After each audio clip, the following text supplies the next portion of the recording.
नमस्कार साथियों, स्वागत है आप सभी का आपके अपने YouTube channel new take Hindi में। दोस्तों, जनवरी एंड हो चुका है और फरवरी स्टार्ट हो गया है। ऐसे में हर शासकीय कर्मचारी को इनकम टैक्स रिटर्न फाइल करनी होती है। तो आज की इस वीडियो में मैं आपको बताऊंगा कि आप खुद से आईटीआर फॉर्म, टीडीएस फॉर्म कैसे पूरा भर सकते हैं, वो भी बहुत आसानी से एक्सेल सॉफ्टवेयर की मदद से। दोस्तों, ये एक्सेल पे तैयार किया गया एक इनकम टैक्स कैलकुलेटर है जिसमें आपको 3 सीट मिलेंगी।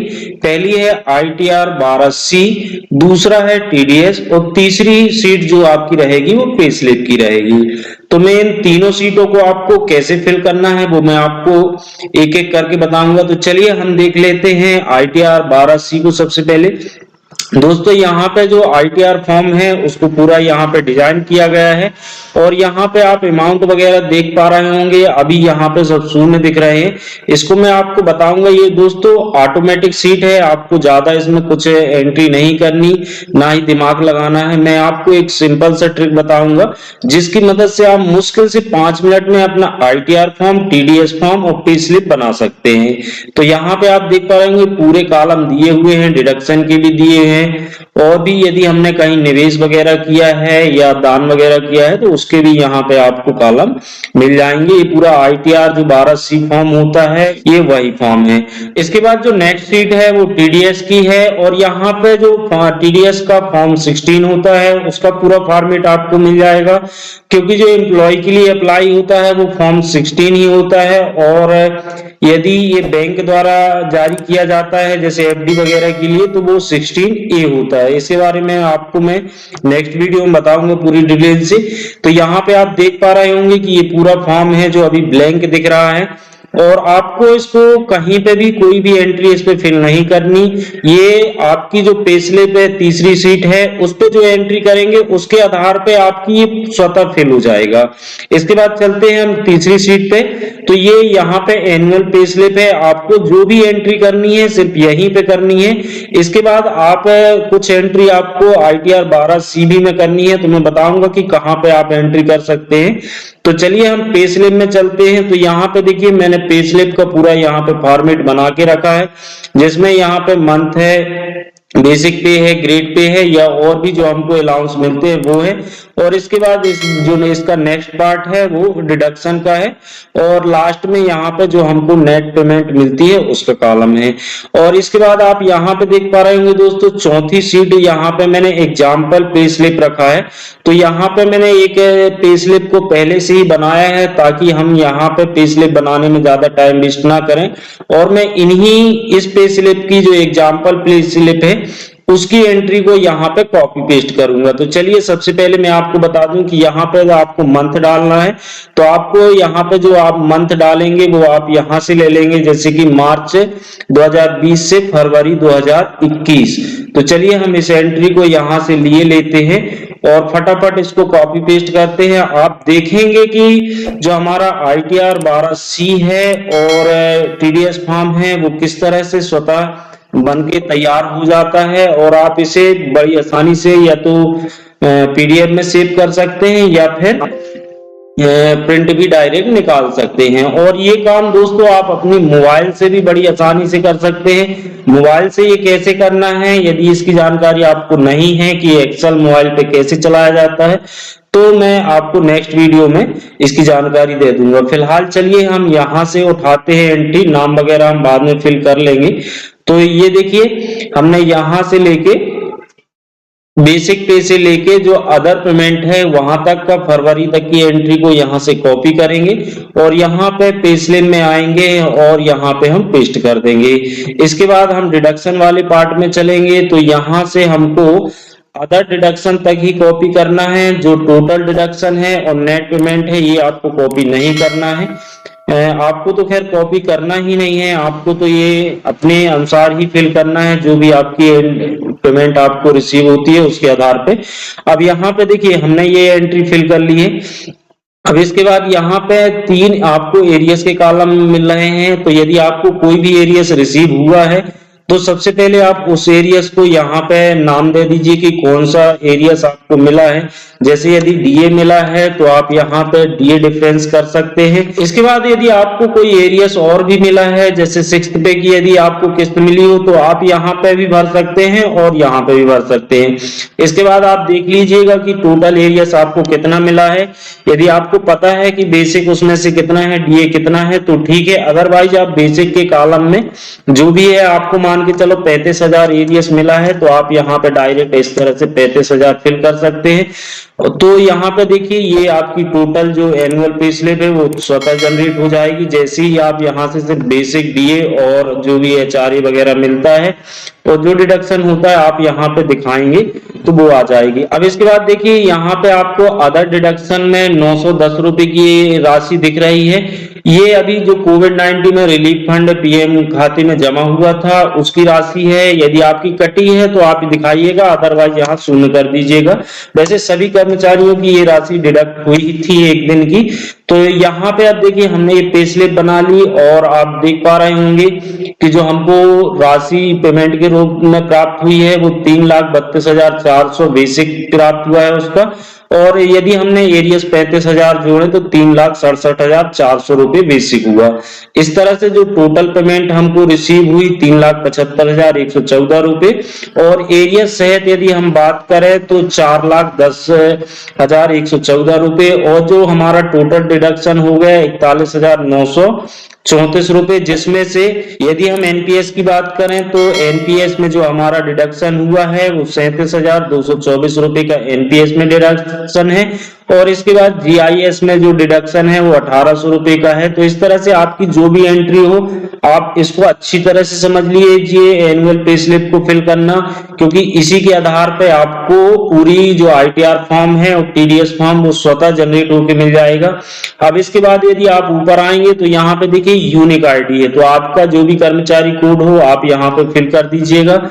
जैसे कि हम यहाँ पे यदि फिल करते हैं BV 9836, इसके बाद आपका जो भी नाम हो आपको इस नेम वाले कॉलम में फिल कर लेना है। चलिए हम एग्जांपल के लिए यहाँ पे हम वीरेंद्र डाले लेते हैं और जो भी पद हो आपको यहाँ पे तीसरे वाले कॉलम में पद डाल लेना है।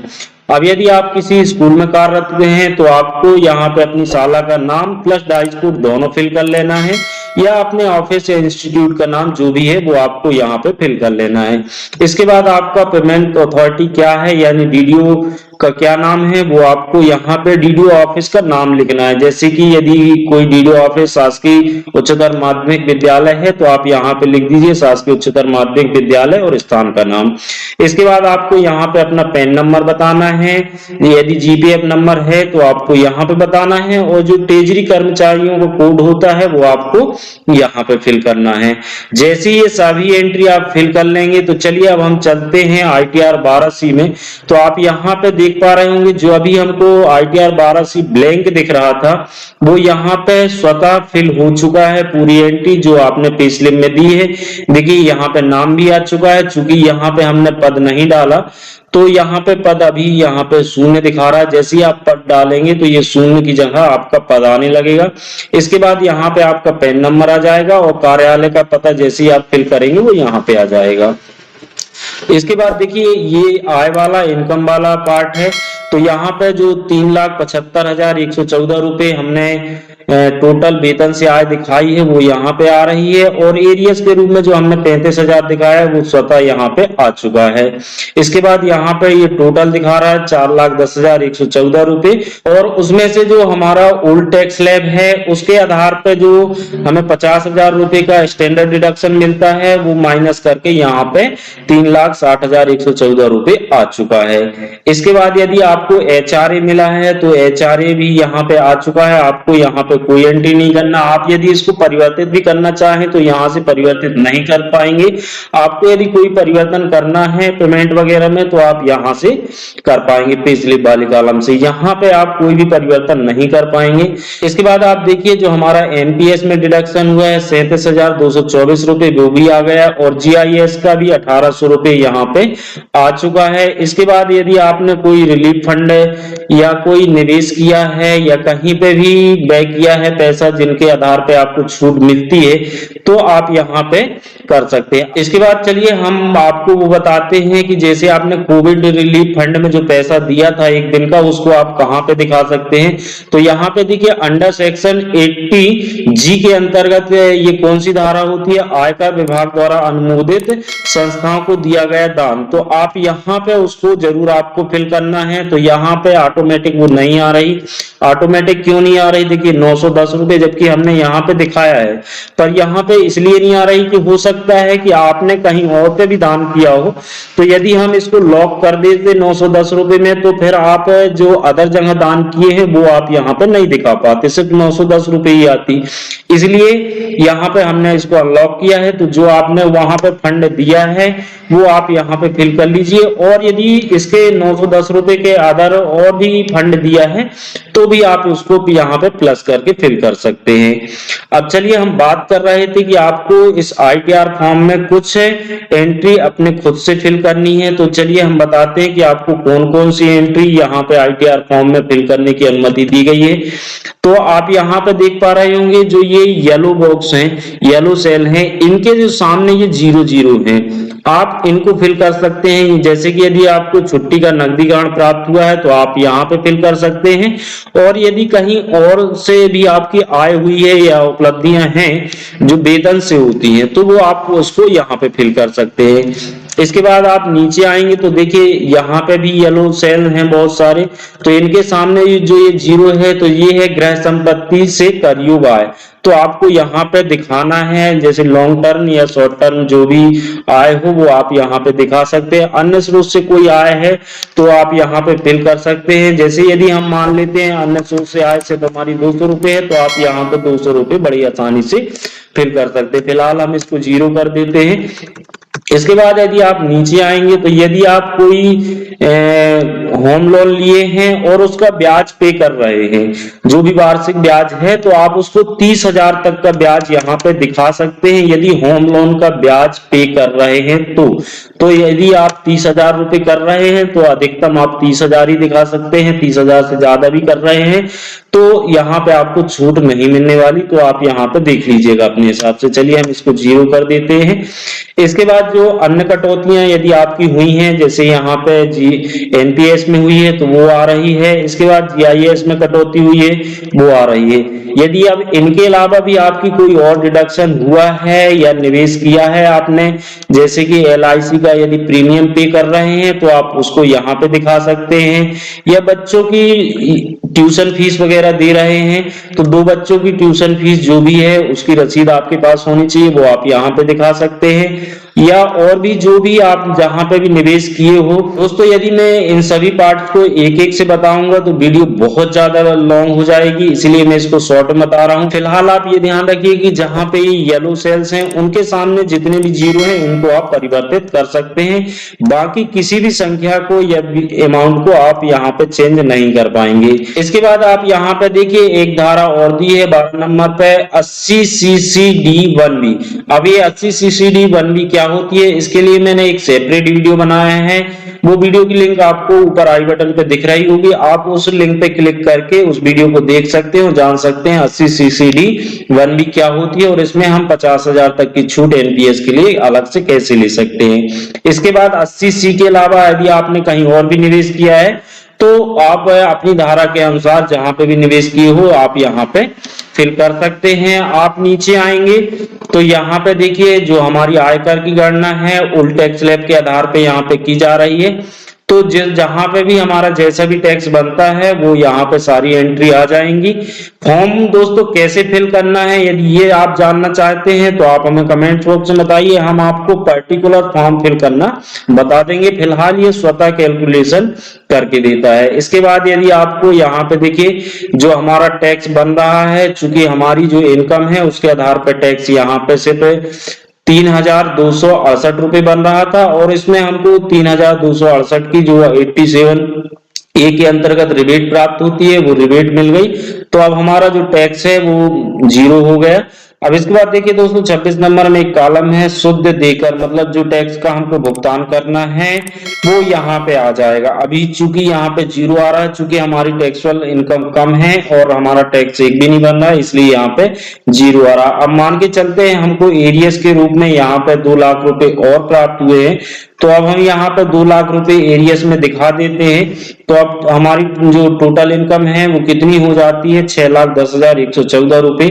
अब देखते हैं ITR 12C में कि क्या चेंज हुआ है। तो यहाँ पे देखिए अब हमारा जो टैक्स बन रहा है वो 16,193 रुपए बन रहा है, और हमारा जो अभी तक टैक्स कटा है वो 0 रुपए कटा है। ये आपको कहाँ से मिलेगा कि टैक्स कटा है या नहीं कटा, वो आपको यहाँ पे जो पे स्लिप है आपकी और इनकम टैक्स वाला जो कॉलम है, यदि डिडक्ट हुआ होगा तो आपको यहाँ पे एंट्री जरूर कर देनी है यदि आपका कोई पूर्व में टैक्स कटा है। तो यदि प्रोफेशनल टैक्स कटा है तो वो आप यहाँ पे फिल कर सकते हैं जैसे हमने किया है। तो इस तरह से अब हमारा जो टैक्स बना है 16,193 रुपए, वो फरवरी 2021 में हम अपने वेतन से पे करना चाहते हैं तो वो यहाँ पे आ जाएगा। इसके बाद आपको यहाँ पे अपने हस्ताक्षर करना है, यहाँ पे आपको स्थान डालना है, दिनांक डालना है, और जो भी पद आप यहाँ पे पे स्लिप में डालेंगे वो स्वतः यहाँ पे आ जाएगा, स्कूल का नाम भी आ जाएगा।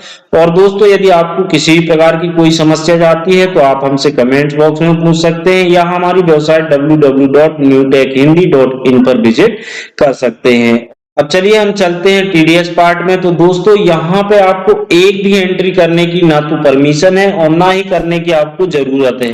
आपने जो पे स्लिप और ITR 12C है आपका, उसी के आधार पर ये TDS का फॉर्म स्वतः कैलकुलेट होके ये फिल हो जाएगा। आपको सिर्फ इसका प्रिंट आउट ले लेना है, और मोबाइल से कर रहे हैं तो आप इसको बड़ी आसानी से PDF के रूप में सेव कर सकते हैं। दोस्तों अब बात आती है कि आपको ये टैक्स कैलकुलेटर कहाँ पे मिलेगा। तो दोस्तों अब वीडियो के नीचे डिस्क्रिप्शन बॉक्स में इस टैक्स कैलकुलेटर की लिंक दी हुई है, आप उस लिंक पर क्लिक कीजिए और ये अपने मोबाइल या लैपटॉप पे जहां पे भी आप चाहें इस टैक्स कैलकुलेटर को डाउनलोड कर लीजिए। और इसके बाद आपको सिर्फ एक बार मैं पुनः कह देता हूं कि आपको जो एनुअल पे स्लिप है उसको फिल करना है, और इसके बाद जो ITR है उसमें जो येलो बॉक्स के सामने वाले सेल्स हैं जहां पे भी जीरो दिया हुआ है जैसे यहाँ पे, तो आपको यहाँ पे फिल करना है। इसके अलावा आपको कोई भी एंट्री कहीं पे भी नहीं करनी। आप बाकायदे प्रिंट आउट निकालिए और एक बार चेक कर लीजिए, ये पूरा चेक करके बनाया गया कैलकुलेटर है, इसमें किसी प्रकार की त्रुटि होने की कोई गुंजाइश नहीं है। आई होप कि अब आपको समझ में आ गया होगा कि आपको